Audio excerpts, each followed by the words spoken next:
Hi peaches, it's Shaaba. Welcome back to my channel and thank you for clicking on another video. It's Monday and you know what that means. It is time for us to dive deep into the subreddit AITA away because it's a little bit of fun, it's a little bit of juicy drama. We can also hopefully help a couple people out and expand our own mindsets along the way. What's not to love? I'm excited about it. You know what else I'm excited about? I'm excited to tell you that my new song is out for you to hear. It's called Magic 8 Ball, babe, and I'm so proud of it. I really enjoyed making this one. Go and take a look if you want to, no pressure, but you know, just let you know. Have you got your cup of tea? Are you ready? Let's go fishing for some a-holes. Am I the drama for partnering with Surfshark? No, I'm not. I'm maybe a little bit of the drama for how I introduced it. I'm sorry if I tricked you, but can I have 30 seconds to just tell you about Surfshark? And thank them for sponsoring today's video because they are the OG VPN. If you don't know what VPN is, babe, you need to, okay? Our world is not very safe. The internet is not very safe. And Surfshark is a great tool that can help you be a little bit more safe. Surfshark VPN keeps your online identity safe by encrypting the information sent between your phone and the internet. It swaps the real location of your devices with a new one around the world. It masks your IP address to keep you safe online. It means you can unblock content libraries and streaming services from other countries. And it means you can still watch your favorite shows no matter where you are. Ain't no mountain high enough, ain't no valley wide enough, and no river deep enough to keep me from you, Netflix. Your city, your country, and your download history are not linked when you use this little baby. And with their clean web feature too. You can also block ads, trackers, malware, and phishing attempts, so the only phishing you do is here with me. Be best buddies with Surfshark. In my experience, it's totally worth it. And I feel like, oh, but you know what if it doesn't work out? It's all gravy, baby, because Surfshark have a 30-day money-back guarantee. No risk, no drama. Give it a go, see how you feel. You can use my link downstairs in the description box, surfshark.deals/Shaaba. And if you use my code Shaaba, you can get an additional 3 months free. Oh, come on, everyone loves freebie. All right, we'll do a real one now. I'm sorry for drinking. I'm sorry. I'm not sorry. Am I the drama for asking my husband's ex-family to contribute to my son's education savings, even though he's not the father? Ooh, this is very bloodline. I feel like I need to let you know that I've just finished watching The Gentleman on Netflix. And it's like aristocracy and bloodline and like we protect our family. So yeah, let's see how this goes. I got divorced 6 years ago, says OP. I have an excellent co-parenting relationship with my ex. He's finally figured out that he's gay and we parted amicably. I'm sorry, it's so tricky because I feel like when it comes to coming out and people have started families, there is so much hurt and there is so much connection. It must be so confusing. And not just in terms of sexuality, any kind of coming out really. So I feel for you. I send my love and I'm really glad this has like a positive outcome, you know? He wasn't the love of my life, just someone that I cared for. Okay. I met my husband 2 years later. Both of us have 12-year-old children, my son and his daughter. He has 50-50 custody with his ex, Linda. My ex's family's well off and they spoil my son, not in any way that makes him entitled, they just like to give him a great life. That's very lovely if you can do that. Super cool. Recently, Linda has started saying that her daughter deserves the same kind of treatment as my son. I explained that it was his father's family, not mine, who was doing stuff for him. I see where it's going. Oh, interesting. I treat them equally and I go out of my way to make sure that she is comfortable in our home. This being your stepdaughter, right? But you can't really help it, right? If your ex, so who's in no relation to your stepdaughter, is doing different things. Oh, that is tricky. I've never thought about that before. Wow. My husband, says OP, has also explained this to her and her family. Okay. I was like, why is your ex speaking to your... But no, it's your current husband. I get it. Okay. They say that it doesn't matter and everything needs to be fair. I can see where they're coming from in one sense, but like, what are you supposed to do? Like, it's not your fault. You can't like deprive your child from something that someone else is willing to give them. You know, like, if this wasn't a father, if this wasn't your ex and it was just a friend, he just had a friend who gifted him lots of expensive things that the stepdaughter didn't get, would you have a problem? Like, I don't quite understand. No, I don't understand. I don't understand where Linda's coming from, because this could be anybody that's an outside influence. It doesn't mean that Linda's kid should get more. That's a bit weird. Let's read on. This has been going on for months now. We were dropping him off to an event for Linda's family and it started again. So I agreed that everything should be equal. I said that I knew his daughter had a trust fund for her education and future. And if they split that 50-50 between her and my son, I would ask my family to do for her like they were doing for my son. I have thoughts. Okay, truly, my biggest thought is like, who are you to say that? I don't know if you're saying that because you think it's just so ludicrous, you know that they're not going to do it. So you're like, see, like to make a point. I get the point making, but it's not, what if they said yes? I'm assuming they haven't said yes because you're on the post. But like, what if they did? It's kind of not your right to say, okay, I'll make sure that my ex gives Linda's kid some stuff because you're going to give our kid some stuff. That felt like a boo-boo move to me, but I appreciate the intention. This made them go nuts, says OP. They started screaming that I was trying to take away money that only belonged to my stepdaughter to give it to someone they're not related to. They refused to listen to my side of the argument, and apparently it was all anyone talked about at the wedding. Oh, so this wasn't just an event. This was a wedding that you were going to. Okay. Now we're getting a lot of hate for being greedy and not caring about my stepdaughter and her future. I just think fair is fair. Why should my ex's family do what Linda's family will not? I think you've missed the point, OP. And I think if it wasn't for your little suggestion there, I would definitely been saying not the drama. But right now, I think I kind of have to say everybody sucks here. Hear me out. I think that the other family suck. Like Linda's side is sucking a lot more than OP right now. But your question is not why should my ex's family do what Linda's family will not? Your question is why do they keep impeding or thinking that you have a say in how other people that you don't have a kind of partnership influence with treats anyone else other than your son? Do you know what I mean? Like, it's not your place. Stay in your lane. Your issue is not that Linda's family aren't sharing it with you. Your issue is that they're trying to take what isn't Linda's family's and get that shared with them. Do you know what I mean? I feel like I'm not explaining myself very well, but I know what I mean in my head. So because of that, I do think that you're the drama. I feel like, I don't know if maybe you've gotten confused or you've like too far in the situation, but it feels a bit weird to me. I also think it's a little bit weird that Linda's family are trying to sort of encroach on extra funds anyway, when like my initial assumption hearing this was that Linda's kid had nothing and the son had something from the ex, right? His dad. But that's not the case. She has a trust fund. She's already set up for her and her future. So why would her parents want more? Very odd, very entitled, very weird, very no. I do have to say everybody sucks here. You're not the drama. I would have said not the drama, but I just feel like maybe OP's lost themselves and like not really been able to see the wood from the trees here for the end. But within that everybody sucks here, you're really soft a-hole. Not the drama. Linda's daughter isn't entitled to anything from a family that she has no connection to, and Linda's completely wrong to think that everything needs to be fair. I speak from experience. One child was given a full uni scholarship. Her half-sibling, my other child, got nothing. I was astonished at Child's stepfamily's amazing generosity in giving my oldest anything, let alone something of that magnitude, and it never occurred to me to ask for more. Now, my other child thought it was unfair. It was immature thinking on my child's part. Explained that because their sibling was giving a scholarship, that made it possible for us to push all of our efforts towards them, helping with their uni costs. I love that thinking too. That's so true, because like resources are shared. So if you're being taken care of, that doesn't mean that you're not willing to help your stepdaughter out. Linda should be seeing that your efforts are still going towards your stepdaughter or her biological daughter, and actually that by your ex helping out your son, there's even more resource to be able to help out your stepdaughter in this way. This is really hard without names. I don't know why I'm struggling to get my head around it. So Linda's being grossly entitled here, thinking the ex-family should have anything to do with her daughter. It's a terrible mindset of my money is mine and your money is also mine. That's what it is, right? It's like, it's not mi casa su casa. There's no like reciprocity. It's just like, gimme. It's odd. This commenter's also said that it's a pretty genius move to, say, well, like, I know you've got a trust fund, so share it with my son. And do you know what? Here, I get it. And I totally agree. As an argument, as a point to be made in an argument, like, hey, you wouldn't like it if I asked for this, right? That's essentially what you're doing. But I feel like OP's taken it one step too far. Maybe I'm being too harsh in my judgment and I'm like reading it too literally. But OP's like, so I don't get it. Why won't she share things with me? When the point is there shouldn't be any sharing. You don't want to share it in the first place. It's not your prerogative to authorize some kind of sharing coming from your ex. I hope that makes sense. I feel like I've just repeated myself a lot. Not the drama, but Mark Twain warned us about arguing with idiots. They will drag you down to their level and win with their experience.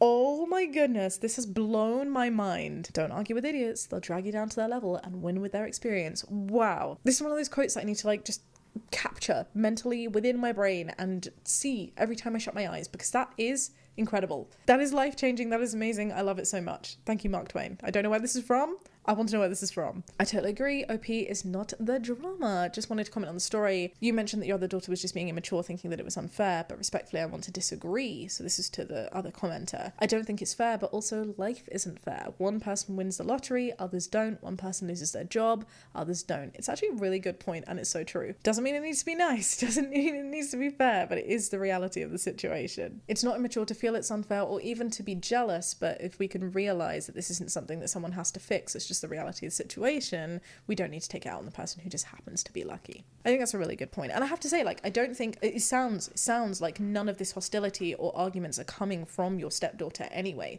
I hope this isn't causing or breeding any resentment between the two siblings in your new beautiful blended family. You know, like this hostility, this resentment seems to be coming from Linda, and Linda's playing a stupid game, and stupid people win stupid prizes. And honestly, if Linda was just going to be such a hypocrite, I just don't think we should be listening to Linda at all. Sometimes you just can't argue with some people when they're not seeing like for like, when they're like pot calling kettle black. You just can't. Oh, I felt like that was a tricky one. I don't know why. I'm getting the vibe that this is going to be a tricky episode. Let's see. Shoop. Am I the drama for not giving the family heirloom to my step-grandchild, even though she's the oldest? This is a lot about family politics and family hierarchy, and I'm struggling with it. Let's see. In the family, we have 2 women heirlooms that are given to the kids. One of them went to my daughter. The other is supposed to go to the oldest granddaughter. Is this a thing? Do people like really do this? I think that's interesting. I think it's cool. I like the concept of it. Maybe. No, hang on. I like the idea of something being passed down and the idea that like you can have a little tradition and be like, but I just think it's a bit weird knowing that one person is going to be getting something that you deem really special and amazing and traditional and like covered in this sort of like, I don't know, heirloom magic, this milestone magic, but then you're totally leaving everybody else out of that purely because they weren't lucky enough to be born first. Do you know what I mean? Like, I can see it from 2 sides. Yay to preserving tradition, nay to just making kids feel left out. For why? Like, just for why? Let's read on. My daughter got the family necklace and the oldest granddaughter is supposed to get the family earrings. Okay. Oh, it's a shame. It's not even like you can do it for all of the kids, because say you have like 3 kids and someone gets, you know, like an apple, a pear and an orange. What happens if the next family gets 4 kids? And then you can't have like more heirlooms just in case future family members have more kids. It just kind of makes it less special. It's very silly, naughty, sneaky little catch 101. I see you, conundrum. I'm digressing though. Sally is biologically my granddaughter, says OP, and she is 17. Jenny, who is 18, is my step-granddaughter, who came into the family when she was 14. Okay, so Jenny's 18. She's technically a year older than Sally, but you've known Sally from birth to 17, and you knew Jenny at 14. Right, okay. I don't have a relationship with her at all, says OP. She has her own side of the family, and most holidays she chooses to see her grandparents whilst my grandkids see me. Right, I see you. I have been promising the earrings to Sally, so the biological granddaughter who's 17, since she was small. Okay, so like way before, I mean, I'm kind of taking assumption on the definition of small to be like small, but that's way before Jenny was in the picture at the age of 14, right? Jenny just turned 18, and this is when I was supposed to gift the earrings to the oldest granddaughter in the family, but I didn't. Instead, I got her a nice necklace. It's nice that you still got her something. I honestly, I can see it. I can see why you've been saying it. You've been giving this to Sally. This was like your reality, right? Sally was the oldest granddaughter, and you told her that she was primed to get the earrings, and now someone else has come in and it's nobody's fault. It's changed that a little bit, but you've still said something. You've still made a commitment, right? And it's not like you guys are super close. All of this is lining up in my mind. And you also got Jenny something really nice. So right now, I don't think you're the drama. This started a huge argument, though, that I didn't give her the earrings. I informed them that she may be the oldest, but Sally was my first granddaughter. I've promised her for years, and I'm not breaking that promise. But my daughter thinks I'm a huge jerk for this, and has made it clear. Oh, I can see your daughter's point of view, but can your daughter see your point of view? Like, it's not a technicality in that sense. It might be that your daughter is a lot closer to Jenny than you are. It may also be because, hang on, so what is the step-granddaughter to your daughter? Am I getting that wrong? Right, hang on. I'm just getting this right in my head. So your daughter, again, this is an assumption, but assuming there are no other people there, it kind of sounds like your daughter has had Sally as a biological granddaughter, but also Jenny is now part of her family too, through a partner, right? Or Sally and Jenny aren't daughter's exact offspring, such a weird word, but you know, our nieces within the family, so from other siblings. Either way, I can totally see why your daughter is like, no, must treat them equally. They're pretty much the same to me. And I think that's wonderful and so fantastic of your daughter, but I can also see that it was already promised one way and your relationship doesn't have that same dynamic. So you kind of need to respect what you've already said, right? Question. Sally's 17. What happened if Sally had already turned 18? She's now like 19, right? This entire time as she was growing up, UOP were like, you are going to get these gorgeous earrings. Don't you worry. When you turn 18, you're going to get these gorgeous earrings. All of this. And then after she turns 19, daughter remarries and somebody else comes into the picture who is now 20. What happens then? Would you then take the gift away and give it to the new person? Would you literally subtract the gift from someone and give it to someone else? If the answer is yes, I think that would be a little bit weird, but that would also be the only way in which I could justify seeing Jenny getting it over Sally. I think many people in that situation would be like, oh, well, the heirloom's already been given. It's already been betrothed. She'd already said that, right? Like Opie's already said, Sally, you're getting it. Jenny came in later. And isn't this a really cute opportunity to start a new heirloom? Why not add the necklace? Why not be like, oh, and here's a gorgeous little necklace. I already promised this to Sally, but you are very meaningful to me. So I'm adding this as an additional one, a new heirloom to start in our family. Perhaps if you want to, you can now gift this to your granddaughter, first granddaughter, oldest granddaughter, whatever it may be. I don't think you're the drama. That is my verdict. I don't think you're the drama. I can see your daughter's point of view, but she's not you. I feel like I can understand this from your context, and I think it's really sweet that you got a necklace too. Oh, this is a complicated one. Do you agree, Peaches? Let me know your thoughts downstairs. I'd be so interested. You made a promise to Sally and you're fulfilling it. Given that you have no relationship with the stepdaughter, why would you give her a precious family heirloom? They have a relationship, but they're not super close, right? Also, I'm not sure if that closeness of relationship alone is a point that's worth saying, is a point that's worth teaming it on. Like, what happens if you were not very close at all to a biological granddaughter and you were closer to the second one? You wouldn't then be like, oh, well, I'm not going to give it to the first one because I see the second one a lot more. She takes the time out to come and see me and have tea with me after school, but you don't. So therefore you get the necklace. Like that's not really what it's about. It's the fact that Sally, for the longest time, has been the oldest granddaughter and you've already said and betrothed it to her. Am I using the word betrothed right? I don't know. It's just a word that came into my head. Now I can't stop using it. Betrothed. Also, you can give your belongings to whoever you wish. I'm sorry you're going through this. Family problems can be painful. To paraphrase, you can please some of the people all the time. You can't please all of the people all the time, including family members. Not the drama. I appreciate where this is coming from. I agree. Family problems can be annoying, and I think it's because everybody has their own vested interests, right? Which is okay. It's not a bad thing, but we do need to remember that we're all coming from things with different life experiences, from different paths, through different windows, with different lenses. And just because somebody else has a different lens to the one that you're using doesn't inherently mean that they're bad. I feel like that's the biggest assumption that's always made in families. Oh, well, you don't agree with me, therefore you have bad intentions. Why does it need to be like that? Why? You're not a jerk, but oh honey, your daughter and step-granddaughter are entitled jerks. I don't think that's the case. I think that's a bit mean.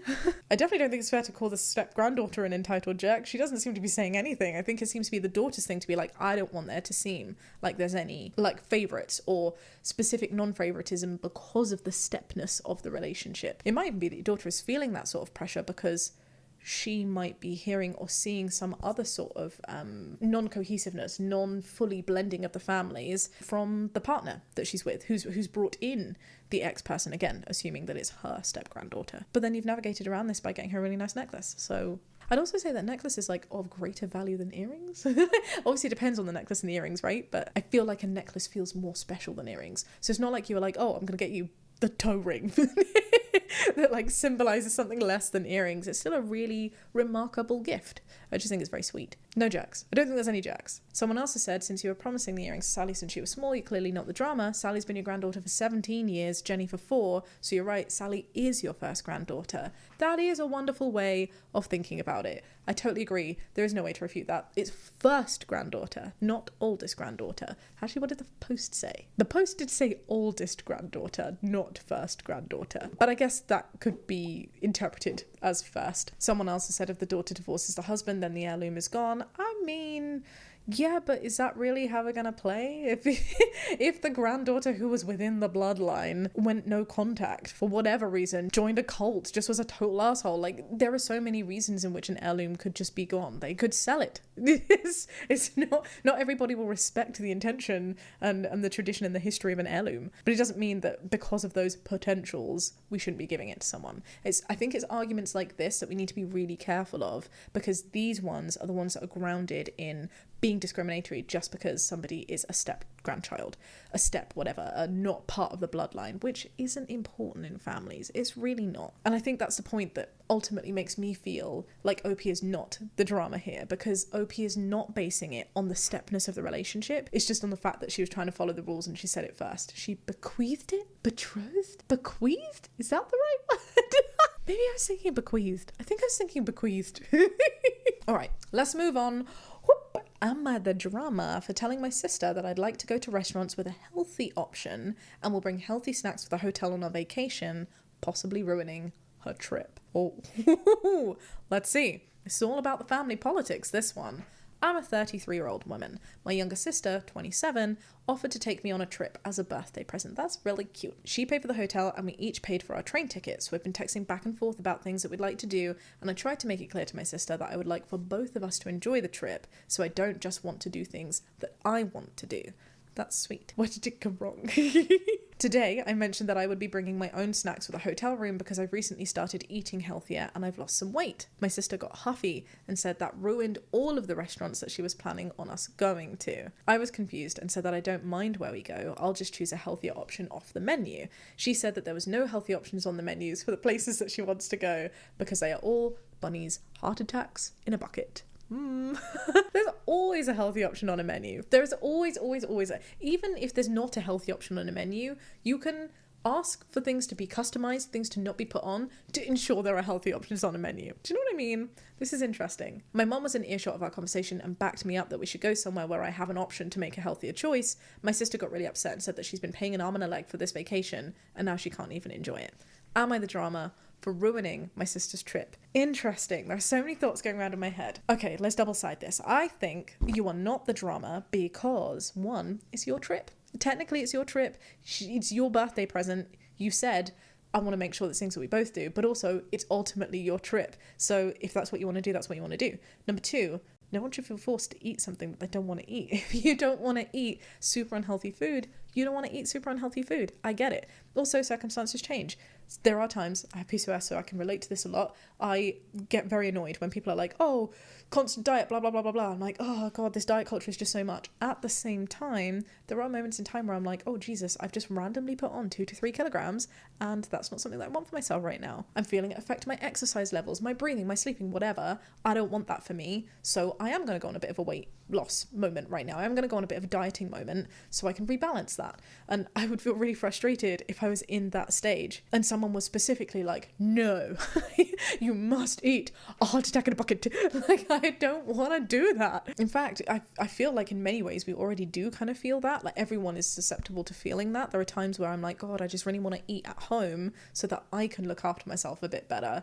But there's an occasion and you're like, well, I have to go to a restaurant and there's always temptations and blah, blah, blah. So I can see why you're wanting to foreplan and how you're not a drama at all for wanting to foreplan. But then on the other side, I can also see, it really depends on the context, right? Like, I can totally see if people are like, you know what, I want to do a road trip, I'm going to do a holiday, I'm going to plan it for you, and the things that we love to do is to be foodies. If you're such a foodie, I can see why you could be really excited to go to certain restaurants. I, for example, really want to go to Disneyland. Haven't been able to do that yet. Jamie hasn't gone since he was like 3. It's like been one of his dreams to be able to go, and I like looked into it a lot and we didn't end up going.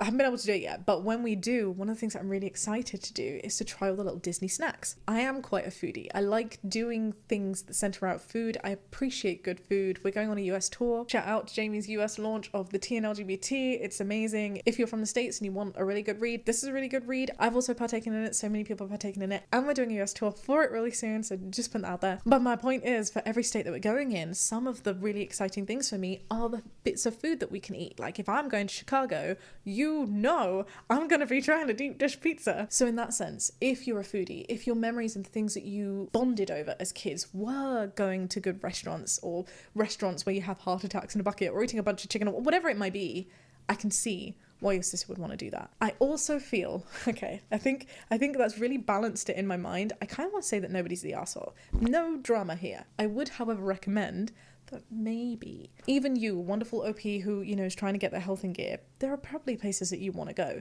I'm sure there can be a compromise. If your sister's like, these are the places that I was super interested in going to. Like, if I could go to the sandwich shop or the restaurant that the bear was based on, I would.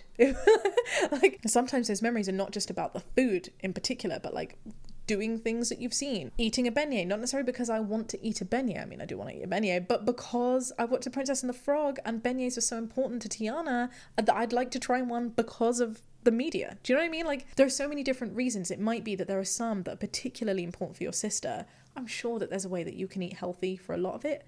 But then even going to these restaurants and choosing healthier options, like where you can see the menu in advance and she can see the menu in advance and she can order things that are less healthier than you would order. But maybe if you're going away for like a week, you can have 2 cheat meals, right? 2 of the dinners can be at these restaurants where you're like, okay, we're both going to let loose and boogie in terms of our foodies because of this experience that we clearly share. I feel like there's a good way around it. So I'm going to say no drama here. And I really hope that there's a good compromise here that you guys have been able to find. Not the drama. If the sister wants a vacation for just herself with what she wants, she should have made one for just herself instead of calling it a birthday present for you. And also, where on planet Earth are you going that only serves heart attacks in a bucket? One very specific corner in New Orleans. Opie said, she said it was a restaurant from a show. You gotta eat here. I figure most places have an option for salad. There you go. So if that show was like particularly important for both of you, I watched Man vs. Food so much growing up. And like, I remember sitting there with my sister being like, oh my God, one day we're gonna go there and I'm gonna eat the biggest burger I've ever seen in my life. Like if you're gonna do that, then I can understand where your sister's coming from. And I still think a compromise could be made. Oh, and I've just thought of another compromise that could be really useful. Sometimes it might not be meaningful, but if she's gone on, she's been like, oh my God, this has the best this, and this has the best this, and this has the best that. Why don't you get one and share? That's also something that you could do. Like, you could also try some of what your sister's having. It doesn't mean that you need to get the exact same thing. You can eat a lot and then also have a portion of fries or a side salad or whatever it is that you're wanting to also aid you with your weight maintenance journey, or weight loss if that's what you're into, as long as you're doing it for the right reasons. Someone else says, I think on a shared trip, you guys should be making compromises with each other. I'd absolutely suck to go on vacation with someone and they literally have to dine by myself. If I were your sister and I couldn't go to at least a couple of places, I'd be super pissed off, especially since the trip sounds like it's got some distance and I might not know when I'll have another opportunity to visit them. And OP's gone, thanks for the response. I'll talk to my sister about a compromise. I want her to enjoy it as well. Yay for good intentions. Yay for people learning. This is exactly what this forum is for and I love it. No drama here. Wavelengths, similar wavelengths, baby. All right, should we do one more? I think we should do one more. I was contemplating not because I'm hungry, but let's go one more. Shoop. Am I the drama for not forcing my 9-year-old daughter to invite her 11-year-old cousin to her birthday tea party? Ooh. So Opie's a 34-year-old woman. My daughter Carmen is celebrating her birthday tomorrow. So she's gonna be 9, she's gonna be 10. Doesn't matter. And I'm like, a 10-year-old party is very different. I want to go to a 10-year-old birthday tea party, but not a 9-year-old birthday tea party. Okay, right, sorry. Serious. And I'm still getting messages from this, says OP.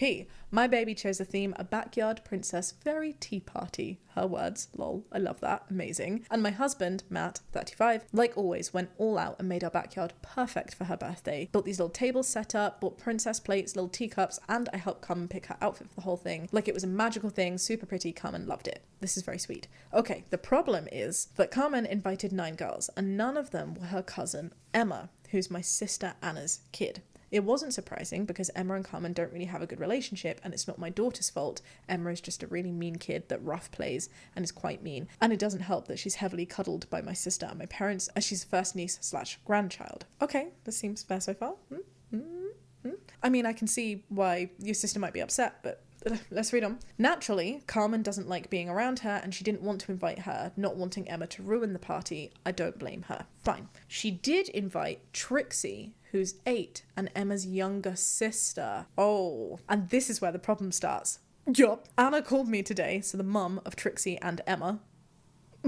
Asking where was Emma's invitation since Trixie got one. I told her simply that Carmen didn't want her there. Anna got mad and demanded that I invited her daughter and said that I was teaching my daughter to be a bully. She said she wouldn't let Trixie go without Emma. I said okay, she was the one depriving her daughter of a good time, not me, and I hung up. Ooh. Okay. Anyway, she got my parents involved and they're calling me drama for excluding a child, but am I wrong? Carmen doesn't want her there and I'm not going to force her, but I'm starting to doubt myself and I don't want any more family drama. Am I the drama for not forcing Carmen to invite her cousin to her birthday party? I mean... Oh, this is a tricky one. This is a tricky scenario. Here's a problem that I have. You're doing this because you want to teach your child, right? Good lessons. You're like, you shouldn't have to invite people that you don't want to invite. I get it. I don't blame you.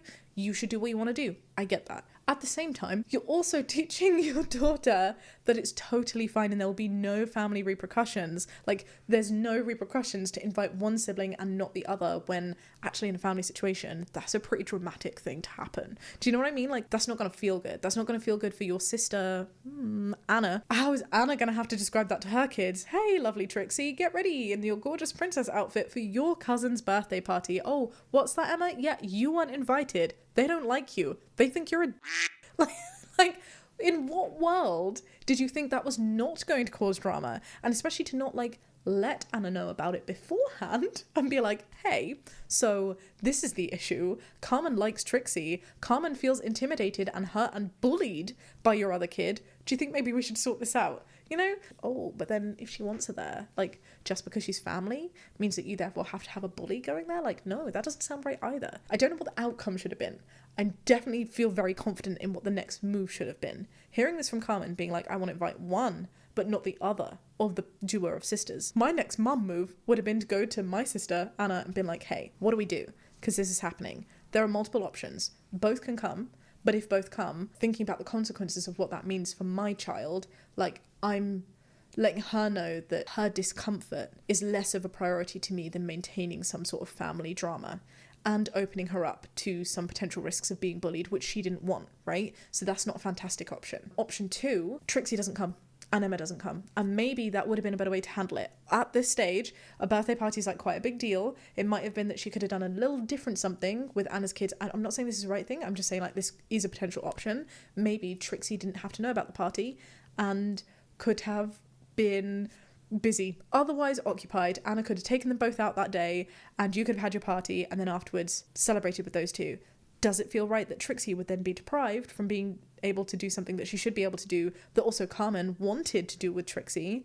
No, that doesn't feel great either. So maybe that's not a great option. Oh my god, this is so tricky. I don't know what the outcome should have been. I definitely know that you guys should have discussed it together. I think everybody sucks here. No, wait, no, I don't. I withdraw that. No, I reinstate it. My thinking of withdrawing was because it's kind of not Emma's fault that she's a bully. You've already said that it's because that your family don't help and they kind of reinforce that behaviour. That's not great from Anna or your parents. It's not okay for her to be a bully. Anna sucks for that reason and for not realising that her kid is a problem, as it's clearly something that's been around for a while, and you suck for not thinking that this was going to be dramatic and therefore just sending an invite to one and not the other and expecting everything to be okay. And to then blame your kid and be like, well, Carmen wants it this way. Like, yeah, I think this is an everybody sucks here moment. That feels right. What doesn't feel right, though, is that I don't know what the best outcome should be. I think in an ideal world, maybe you need to have a conversation with Emma, but that should have been done a long time ago to be like, hey, how you're interacting isn't very nice. Carmen doesn't like this. Nobody would like this. Nobody likes being bullied or pushed around, or mean or rough play. So if you're going to do this, you're not going to be able to come to things, you know? And then she would be nice and everything would be good in the world. Is that very idealistic of me? I don't know. Should we see what other people have to say? I feel like I kind of copped out that one. Do you honestly believe that you can invite one of your nieces to a party and exclude the other and it wouldn't cause a problem? You didn't foresee the backlash. The decision to exclude your niece is going to cause a drama. I don't know if this person is saying you are the drama or everybody sucks here, but I do agree with it. So your stance is that siblings are always packaged together, says someone else. The fact that one cousin is closer of age won't play a part on how close they are to others, or that behaviours have no consequences because we're family. Also, no. I see this, which is why I don't think it would have been a great idea to be like, Carmen, I don't care what you think for family politics, we have to invite both anyway, okay? That's also not how it works. This is hard. Everybody sucks here. It's okay to not invite Emma. You messed up by inviting her sister though. You knew this would get a reaction. Stand your ground as it's your daughter's party and you should respect her wishes. I agree with the standing the ground with her daughter's wishes, but then I also kind of see this as being a bit of contradiction because your daughter's wishes is to have one of them there and you're not because of the whole family thing, which also feels wrong. So I don't know. Peaches, do you know? Can you get your juicy little butts downstairs so we can have a conversation about this? Because I am so stuck on this one. Not the drama. A birthday party should be about whoever the birthday person chooses to invite. Carmen doesn't get along with Emma.